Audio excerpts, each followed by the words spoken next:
What's up, guys? Welcome back. I got some really interesting stuff here that I'm about to share, and I'm not too sure if I should look here or there at the actual lens, but I think I'm going to continue looking here.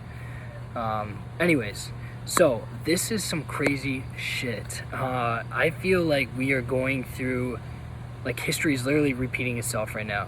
Literally. We got the movement with carnivore and vegetarianism.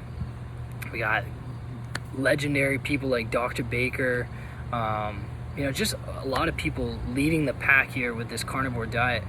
But what's really crazy is that if you look back in time, back into the 1800s with Dr. Salisbury's research in his book, the relations, I think it's called The Relations of Alimentations and Diseases, all the shit that is being said by Dr. Baker and a lot of these carnivore gurus out there. Sorry if I called you guys gurus. That wasn't any hate towards these guys at all. Like, I actually am inspired.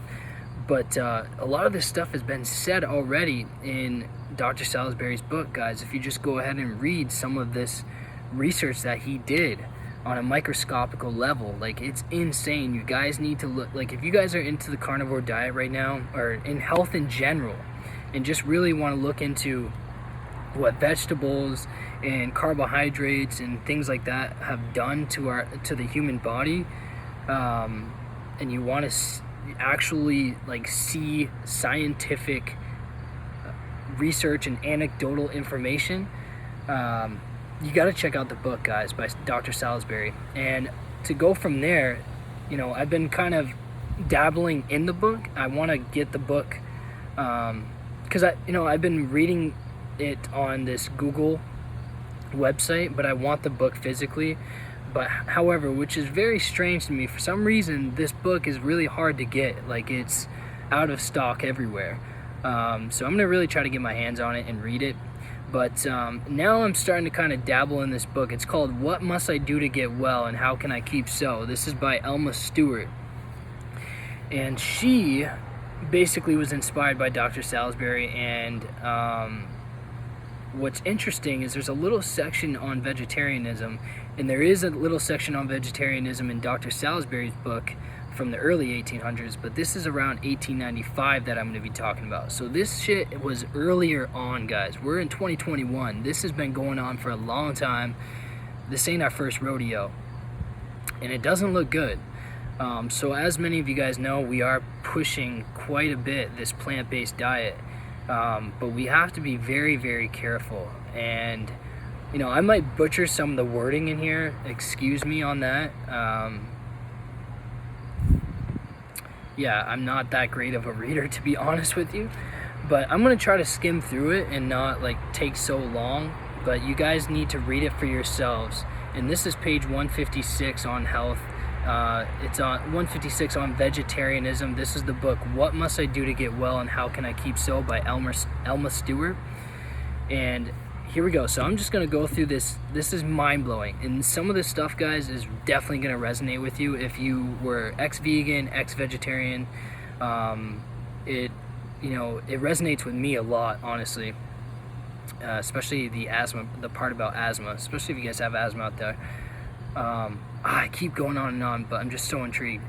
I just want to let you know that in Dr. Salisbury's book that I mentioned, there is a part about asthma. So if you are asthmatic and you're looking for a way to cure yourself, read his book and just listen to some of the stuff that he says. There was one thing that really pointed out to me, and he talked about asthmatics basically having this destroyed gut, destroyed digestive system, and how as an asthmatic you tend to overeat a lot. Like, you have this urge to want to feel full all the time, and that really resonated with me a lot. I don't know about you guys, but let me know down in the comments.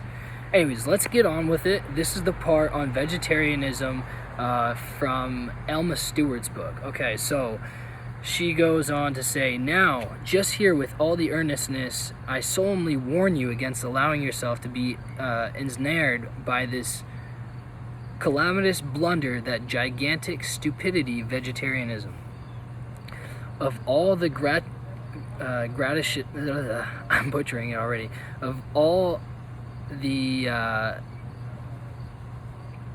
gratuitous modes of flinging away precious health and inducing illness, this is about the foremost for rashness and folly." Anyways, she says, "I speak from experience for deeming it the ideal, humane, and perfect diet, which we are starting to do today, right now, which is very scary." She says, "I greatly desired to follow it always, and to my lifelong repentance tried hard to do so 6 separate times, beginning many years ago. I carefully studied all its literature, corresponded with it, and implicitly obeyed the irrational mandates of its leaders, which a lot of us have done. With this result, that twice I brought myself so near death's door that I heard the hinges creak and all the undaunted by the dire." Sorry, just some side notes that I didn't know if I should read. But anyways, experienced and tried it yet another 4 times, causing myself very serious illness, and but that I had to begin with an iron, nay, an adamantine constitution, this wretched travesty of a diet, fermentable, flatulent, unnourishing, because impossible of digestion and assimilation, would long ago have had me under instead of on the green earth, but it shook the very roots of my constitution, and its injuries are lasting. So she got some serious injuries that stayed with her for time after her experience through vegetarianism, and goes on to saying that it was fermentable and flatulent and unnourishing. And we've all have experienced that, even if you aren't going through vegetarianism and you're having beans and things like that. Like, it's very flatulent, guys. That's not healthy, and that's not normal for a human being, for an animal, right? So would long ago have had me under instead of I never yet knew a vegetarian, and have known many, possessed of much stamina. He may keep well by dint of hard trying, fresh air, exercise, and careful doings all round for a while, sometimes even for a long while. But when sickness of strain overtakes him, having no reserve of strength, down he runs like a clock with a broken mainspring, and his resisting and rallying powers, because of his inadequate nutrition, are lamentably inadequate. And it's so true. The beginning of vegetarianism, beginning of vegan, diets, you all feel good, and you start to go with it, and then later on down the road you start seeing some very downside side effects. However, you keep trying to make it work. You try to power through it. It's like all this willpower to try to make things work, right? And that's what she's talking about here in the 1800s. It may be economical, as some count economy penny-wise, pound foolish, but the bill, and listen clearly, guys, listen up here, but the bill is high in the end that we pay with doctor fees and lost health. A navy or coal porter may stow away and be able for a time to digest and work off the necessary amount of peas, lentils, beans, oatmeal, etc., but his day of reckoning overtakes even him at last. And for us, comparatively sedentary beings, there are many more seducing ways of upsetting our stomachs, if we must do so, than vegetarianism, and there are. And few, I speak feelingly, are more dangerous, chimerical, or so idiotic. A vegetarian friend thinking to annihilate me triumphantly delivered himself of his sapient platitude. And we've all said this. Here we go. Ready? But Adam and Eve in the Garden of Eden ate only vegetables and fruit. True, said I, and we have all had the colic ever since. we've all had digestive issues from it, right? It is foolish to take an isolated example of a long-lived vegetarian and say he lived to 90. With this toughness that we've all had towards vegetarianism, right? He would probably have lived to 190 on a decent diet. And if you adduce one instance of what the long-suffering human stomach is capable of enduring, I will let you have two. She goes on to a couple of examples here.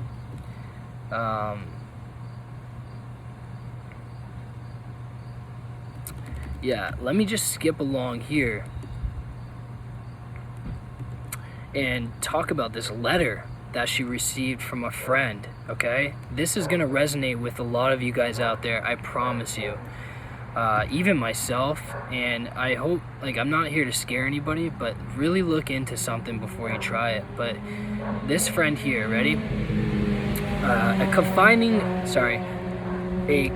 friend lent me a letter which is so extremely valuable as a well-marked demonstration of cause and consequence, closely resembling my own fatal endeavors after vegetarianism, that I am moved to insert it here. First, taking the precaution of not asking his leave. The writer is an intellectual, cultured man who became a vegetarian on moral grounds, so that his enforced renunciation is very telling. So here we go, guys. We're going into the letter, and this resonated with me a lot. Like, almost every single sentence he says,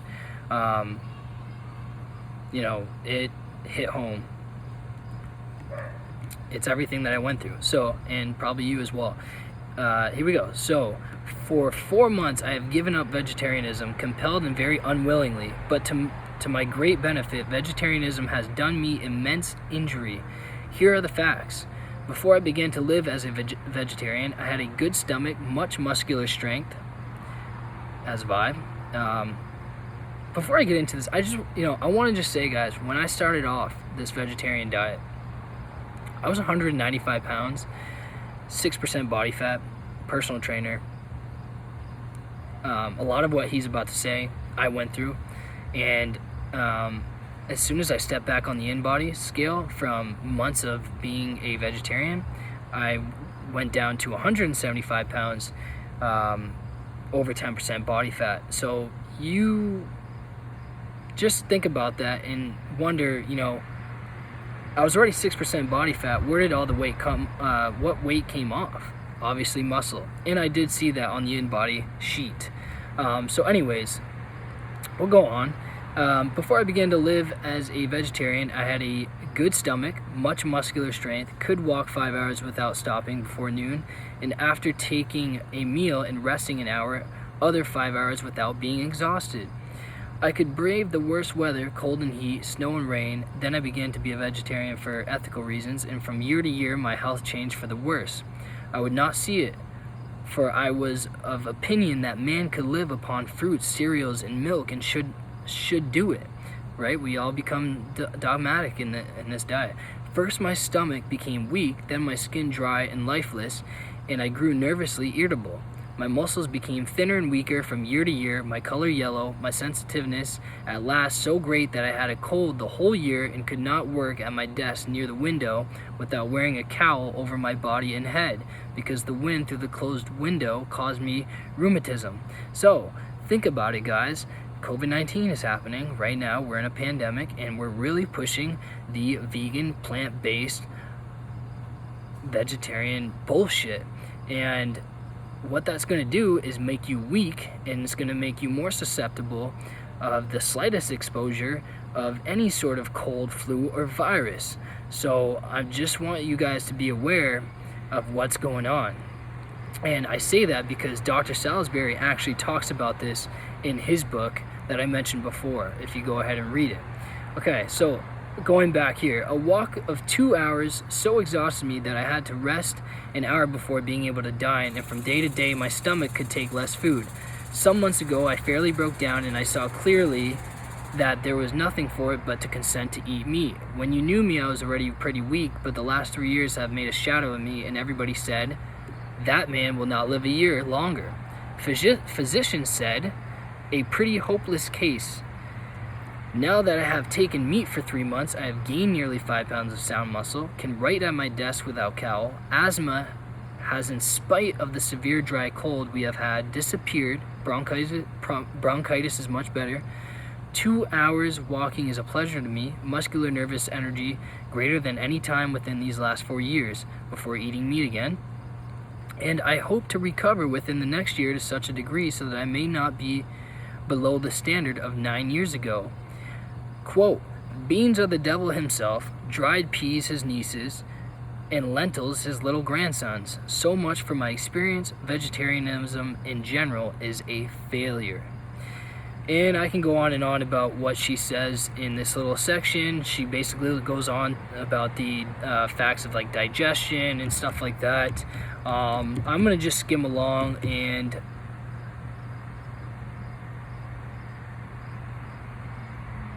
I'm gonna skim along to this little thing here, this little side note about Dr. Salisbury. It says, very many years ago, Dr. Salisbury, enlightened by his microscopic researches, warned a medical brother to strike out beans once and forever from the dietary of man, there being no human apparatus which can digest them. And if you read his book, you can see many studies and laboratory findings of how beans and etc.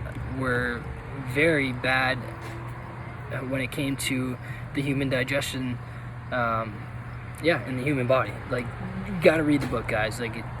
Anyways, all in all, I'm not gonna go too on. I'll probably read some more stuff and come back to you guys.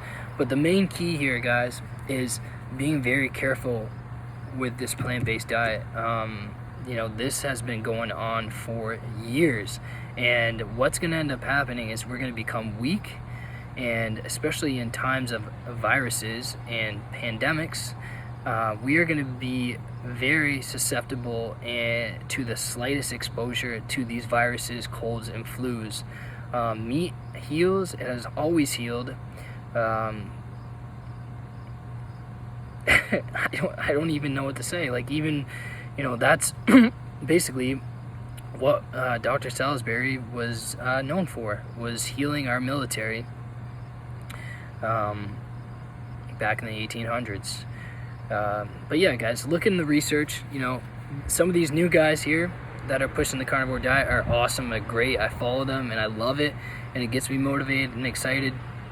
But start looking into history. This shit's crazy, guys. They've been warning us all along. Anyways, till next time, peace.